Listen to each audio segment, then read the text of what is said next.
اگر اللہ تمہاری مدد کرے تو کوئی دوسرا غالب آ ہی نہیں سکتا. ان ینصرکم اللہ فلا غالب لکم، تم پر کوئی غلبہ حاصل نہیں کر سکتا اگر اللہ تمہاری مدد کرے. وَإِن يَخْذُلْكُمْ فَمَنْ ذَا الَّذِي يَنْصُرُكُمْ مِنْ بَعْدِهِ، اور آگے اللہ فرماتا ہے اور اگر اللہ تمہیں چھوڑ دے یا گرا دے تو کون ہے اس کے بعد جو تمہاری مدد کرے؟ کوئی ہے جو اللہ کے علاوہ تمہاری مدد کر سکتا ہے؟ جب نہیں ہے تو پھر آگے ہونا کیا چاہیے؟ وَعَلَى اللَّهِ فَلْيَتَوَكَّلِ الْمُؤْمِنُونَ، تو مومنوں کو چاہیے کہ وہ صرف اللہ پر بھروسہ کر کے رہیں. فتح، نصرت، مدد، یہ سب جو چیزیں ہیں بہت سارے لوگوں کے ذہن و دماغ میں ایسے ہے کہ فوراً آ جانا چاہیے. کوئی بھی فتح ہو، کوئی بھی مدد ہو، بغیر تمہارے اسٹرگل کیے ہوئے، بغیر مصیبت اٹھائے ہوئے نہیں ملے گی. اگر فتح و نصرت یوں ہی آپ کو روزانہ ملنے لگ جائے تو کیا رسول پاک صلی اللہ تعالی علیہ وسلم مدینہ طیبہ میں بیٹھ کر دعا کرتے تو ساری چیزیں فتح یاب نہیں ہو جاتی؟ آپ صلی اللہ تعالی علیہ وسلم کو بدر میں جانے کی ضرورت کیا پیش آتی؟ احد میں اپنے 70 جوان صحابہ کی شہادت پیش کرنے کی ضرورت کیا پیش آتی؟ اور اسی طرح سے خیبر ہو کہ حنین ہو کہ طائف ہو، کتنی جنگیں ہیں جس میں اپنی جان کی بازی لگائی صحابہ نے. سب سے بڑا معرکہ تو کربلا کا دیکھیں آپ، جہاں پورا کا پورا خاندان شہید ہو گیا ہے. تو فتح و نصرت بغیر قربانی کے اور بغیر تکلیف کے ایسی ہی آ جائے؟ آج کے زمانے میں ہم سوچ کر کے بیٹھے، ایسا نہیں ہوتا.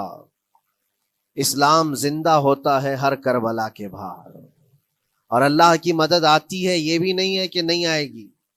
کچھ لوگ مایوس ہوتے ہیں، کچھ لوگ نروس ہو جاتے ہیں اور بھاگنے پر مجبور ہوتے ہیں. یہ امتحانات کی گھڑی ہوتی ہے. ایک حدیث پاک میں آپ کو بتاتا ہوں. اللہ کے نبی صلی اللہ تعالی علیہ وسلم ارشاد فرماتے ہیں کہ آخر زمانے میں ایک ایسی عظیم جنگ ہوگی ایمان والوں کی اور رومیوں کے درمیان. کفار و مشرکین ہیں اور مسلمین ہیں. اس کو ملحمۃ الکبریٰ کہا گیا ہے. قیامت سے قریب ہونے والی یہ سب سے بڑی جنگ ہے. اسی سے آپ اندازہ لگائیں. اللہ کے حبیب صلی اللہ علیہ وسلم ارشاد فرماتے ہیں کہ اس میں کفار و مشرکین 80 جھنڈوں کے نیچے آئیں گے اور ہر جھنڈے کے نیچے 12,000 کی فوج ہوگی، جو تقریباً حساب کرنے پر 9,60,000 کی فوج بن جاتی ہے. اگر وہ مومنین سے مقابلہ کرنے کے لیے اتنی بڑی فوج ایک جگہ جمع ہوتی ہے تو پھر اس جنگ کا اندازہ کریں کتنی بڑی. اس کو الملحمۃ الکبریٰ کہا گیا ہے اس لیے کہ اس میں گوشت کے چھیتڑے اڑیں گے. ملحمہ جو کہا گیا ہے عربی میں کہ گوشت کے ٹکڑے ٹکڑے دیکھے جائیں گے، اس قدر اس میں جانے جائیں گی. اس جنگ کے متعلق جو اللہ کے حبیب صلی اللہ علیہ وسلم نے پیشین گوئی کی ہے، جو پہلے سے خبر دی ہے، وہ کیا ہے؟ فرمایا کہ پہلا دن جب ہوگا مقابلہ کا تو اس میں مسلمانوں کی جماعت میں تعداد کتنی ہوگی یہ تو نہیں بتایا گیا. کفار و مشرکین کے تو بتا ہے کہ 80 جھنڈوں کے نیچے آئیں گے، لیکن مسلمان اور مومنین جو لڑ رہے ہیں ان کی تعداد کا کوئی علم نہیں ہے ہمیں. لیکن یہ پتا ہے کہ ان میں سے 1/3 ایک پوری جماعت کا 1/3 حصہ میدان چھوڑ کر بھاگ جائے گا. جنگ میں سے وہ میدان چھوڑ کر بھاگ جائیں گے. جب اتنی شدت کی چیز ہو رہی ہو، مصیبت آ گئی ہے، تکلیف آ گئی ہے، 1/3 میدان چھوڑ کر بھاگ جائیں گے. اور ان پر کیا فرمایا حضور پاک صلی اللہ علیہ وسلم؟ فرماتے ہیں وہ دنیا کے روئے زمین کے بدترین لوگ ہوں گے، ان کی توبہ بھی قبول نہیں ہوگی. وہ سب سے بدترین لوگ ہوں گے، پیٹھ دکھا کر جو نکل چکے. دوسرا مرحلہ آئے گا، دوسرا پڑاؤ. ایک بہت سخت سٹرگل کرنے والا میدان ہے، مصیبت اٹھا رہے ہیں، مشقت اٹھا رہے ہیں. دوسرا دن ایسا ہوگا کہ مومنین کی جماعت کا 1/3 1/3 حصہ شہید ہو جائیں، قتل ہو جائیں گے. سوچو یہ بہت بڑی بات ہے. یہ دونوں چیزوں پر میں آج آپ سے گفتگو کرنا چاہتا ہوں. 1/3 حصہ میدان چھوڑ کر بھاگ جا رہا ہے اور 1/3 حصہ قتل ہو گیا، شہید ہو گئے. بچے کتنے ہیں؟ 1/3. لاسٹ میں 1/3 حصہ بچا ہے، یعنی ایک میں اگر 3 پارٹ کریں تو 2 پارٹ تو ختم ہو گئے، 1 پارٹ بچا ہے۔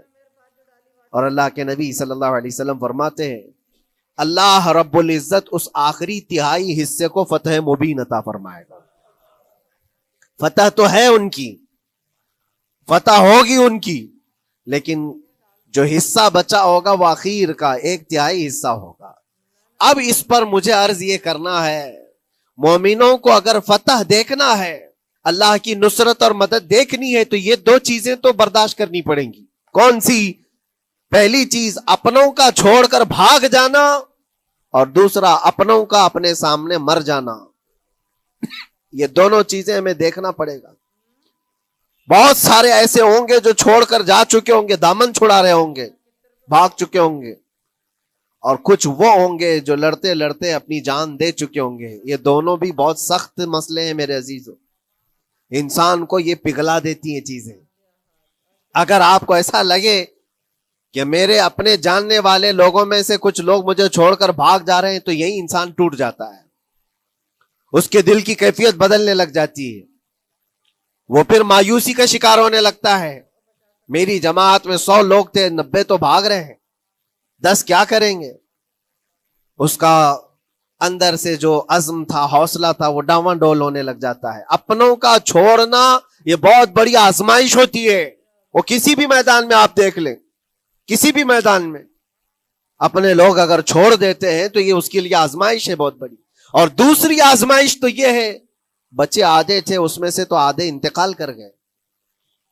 کبھی میرا عزیز دوست، کبھی میرا عزیز مشورہ دینے والا مشیر، کبھی بہت زیادہ مجھے سپورٹ کرنے والا، ایسے لوگ جب انتقال کرنے لگ جائیں تب پھر آدمی پھر ٹوٹ جاتا ہے۔ کچھ تو بھاگ گئے اور کچھ تو قتل ہو گئے، میں کیا کروں گا؟ میرے عزیزو، جو اخیر میں بچنے والے لوگ جو ہوتے ہیں نا، وہ معمولی نہیں ہیں، وہ اللہ کی ذات پر سب سے زیادہ توکل کرنے والے لوگ ہیں، ان کو کوئی چیز ہٹا نہیں سکتی۔ اپنوں کی بے وفائی بھی ان کے قدموں میں لرزہ نہیں لاتی، اور اپنوں کا انتقال ہو جانا بھی ان کے حوصلوں کو نہیں توڑتا، تبھی جا کر کے اللہ تعالیٰ انہیں فتح مبین عطا فرماتا ہے۔ اور یہ چیز ملحمت الکبریٰ میں دیکھی جانے والی تھی، دیکھی جانے والی تھی، جو قیامت کے قریب ہونے والی جنگ ہے۔ لیکن میرے عزیزو، آج ہم نے اپنی آنکھوں سے یہ مشاہدہ کیا ہے، غزہ کی سرزمین پر، فلسطین میں 15 مہینے کے بعد آج صہیونی حکومتیں اور یہودی غاصب حکومتیں صلح کرنے پر اور ایگریمنٹ کرنے پر مجبور ہو گئی۔ دنیا ان کے منہ پر تھوک رہی ہے، تم 50,000 سے زیادہ لوگوں کو قتل کر کے صرف 200 لوگوں کو چھڑانے کے لیے آج بھی فتح کا جشن منا نہیں پا رہے ہو، بلکہ پھر جھک کر کے ان کے ساتھ معاہدہ ایگریمنٹ کرنے پر مجبور ہو۔ یہ فتح ان بچوں کی نہیں ہے تو اور کیا ہے، ان مظلوموں کی نہیں ہے تو اور کیا ہے، جن کے پاس کھانے کو روٹی نہیں ہے اور پہننے کو کپڑے تک نہیں رہ گئے، ان کے علاج معالجے کے لیے دوائیاں نہیں رہ گئی، لیکن عزم اور حوصلہ ایسا ہے کہ اللہ ابھی ہمارے ساتھ۔ میرے عزیزو، ان کے توکل اور ان کے عزم کے متعلق یہ صرف اور صرف اخبار کی باتیں نہیں ہیں، سوشل میڈیا کی باتیں نہیں ہیں۔ مخبر صادق رسول کریم صلی اللہ علیہ وسلم نے 1400 سال پہلے ہی بشارت دی تھی۔ اللہ کے نبی صلی اللہ علیہ وسلم فرماتے ہیں کہ دمشق کے ابواب یا پھر بیت المقدس کے آس پاس رہنے والوں میں ایک جماعت ہمیشہ قیامت تک ایسی رہے گی جو حق کے لیے لڑتی رہے گی۔ حضور پاک صلی اللہ علیہ وسلم فرماتے ہیں حق کے لیے وہ لڑتی رہے گی، قیامت تک ایک جماعت ہوگی۔ اور ان کی فضیلت میں میرے آقا فرماتے ہیں کہ ان لا یضرهم خذلان من خذلهم، ان کو دھوکہ دینے والوں کا دھوکہ ان پر کچھ اثر نہیں کرے گا، یا پھر ان کو چھوڑ دینے والے یا ان کی بات نہیں کرنے والے، یہ سب چیزیں ان کو کچھ بھی ضرر نہیں پہنچائیں گی۔ میں اس سے قبل اسی مسجد میں آپ کے پاس اس حدیث کو دہرا چکا ہوں، بیان کر چکا ہوں۔ اللہ کے نبی صلی اللہ علیہ وسلم فرماتے ہیں ان کو کوئی چیز نقصان نہیں پہنچائے گی، دھوکہ دینے والوں کی دھوکہ دڑی ان کا کچھ نقصان نہیں پہنچائے گی۔ آپ ہو سکتا ہے سوال کریں، عمارتیں ٹوٹ کر راکھ میں بدل گئی، ہزاروں بچے قبروں میں سو گئے، کتنی عورتیں بیوہ ہو گئیں، کتنوں کے گھر اجاڑے گئے، کتنوں کے ہاتھ پیر توڑے گئے ہیں، بمباری میں وہاں پر کون صحیح سلامت رہا؟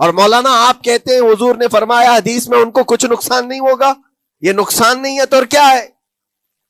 ہو سکتا ہے آپ کے ذہن میں یہ سوال گردش کر رہا ہو، آپ بار بار یہ سوچ رہے ہوں گے اللہ کے نبی نے فرمایا ان کو کوئی چیز نقصان نہیں دے گی، دھوکہ دینے والوں کی دھوکہ دڑی سے ان کا کچھ بگڑے گا نہیں. اتنا تو بگڑ چکا، پورا راکھ میں بدل گئے، علاج کرانے کے لیے دوائی تک نہیں ہے، تو پھر کیا؟ اللہ کے نبی نے کیا فرمایا کہ ان کو نقصان نہیں پہنچے گا، ان کو ضرر نہیں ہوگا. پھر یہ ساری تکلیفیں اور یہ ضرر کیا ہے؟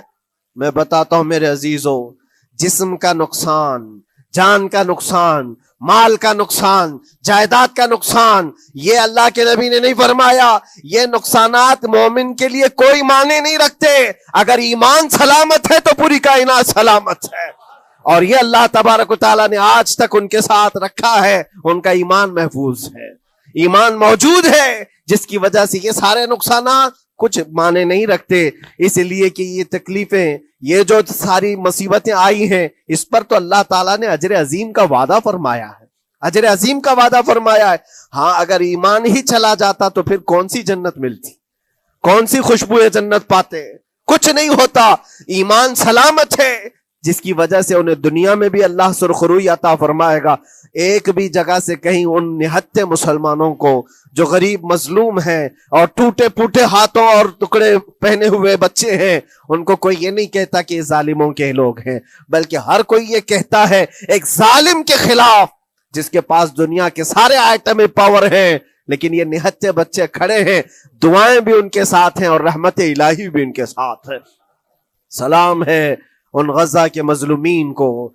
اور وہاں تو بچے، مرد تو مرد، عورتیں.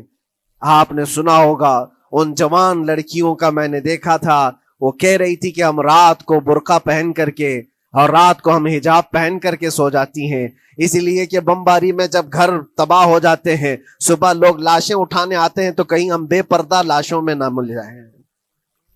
سلام ان بہنوں کو. آج وہ عورتیں سبق لیں ان سے جن کو اللہ نے ہر طرح کی نعمتیں دی ہے. تمہارے گھر میں جائیداد بے پناہ ہے، مال و دولت بے پناہ ہے، کپڑے روز بدلنے کے لیے تمہارے پاس ہیں، سب رکھ کر کے تم عورتوں کو آج ہم بازاروں میں جو بے پردہ دیکھتے ہیں، یہ شادی محلات میں ہر جگہ جو عورتوں کی بے حیائی اور بے پردگی دیکھ کر پھر میں سوچتا ہوں سلام ان بہنوں کو جو موت کی رات بھی حجاب ہٹانا نہیں چاہتی، اس لیے کہ دنیا سے جائیں تو اللہ کی بارگاہ میں حجاب کے ساتھ جائیں. یہ ایمان ہو تو پھر اللہ تبارک و تعالیٰ کی مدد بھی آتی ہے، نصرت الہی آتی ہے. مجھے بتاؤ میرے عزیزو، 50,000 کا خون کر دینے والا وہ ظالم اور غاصب اسرائیل، وہ اپنے 200 قیدیوں کو چھوڑا کیوں نہیں سکا؟ وہ حاصل کیوں نہیں کر سکا 200 لوگوں کو؟ بلکہ ان میں سے 5 لوگوں کو کیوں نہیں حاصل کر سکا؟ 50,000 کو قتل کر ڈالا، اور وہ بھی سیویلینز کو، شہریوں کو جن سے تمہارا مقابلہ ہے، ان کی موت کی تو کوئی خبر ہی نہیں آتی. جو تم سے برسر پیکار ہیں، جو لڑ رہے ہیں، ان کے موت کی خبر نہیں آتی. بچوں کی موت، عورتوں کی موت، ہاسپٹل میں موت، یہ سارا جو ناچ دیکھا گیا ہے 15 مہینے سے ہم دیکھتے آئے. لیکن افسوس اس بات کا ہے میرے عزیزو، اللہ کا عذاب ان ظالم بادشاہوں پر بھی آئے گا جو ان کی موتوں پر دیکھ کر تماشے کر رہے ہیں. وہ اپنی عیاشیوں میں مصروف ہیں، وہ اپنے عیش قدوں میں شراب نوشی اور کباب خوری پر مصروف ہیں، اور ان بچوں کی تڑپتی ہوئی لاشوں پر وہ اپنی کرسیاں سجائے بیٹھے ہیں. وہ عرب کے ظالم بادشاہ کہاں ہیں جن کے گھروں میں سونے کے ٹوائلٹ بنائے گئے ہوں، جو سونے کی کرسی پر بیٹھ کر کے حکومت اور تخت بچھاتے ہوں؟ میرے عزیزو، ان کی بھی پکڑ آنے والی ہے، آپ انتظار کرو. کیونکہ اللہ تعالیٰ قرآن میں فرماتا ہے وَسَيَعْلَمُ الَّذِينَ ظَلَمُوا أَيَّ مُنْقَلَبٍ يَنْقَلِبُونَ.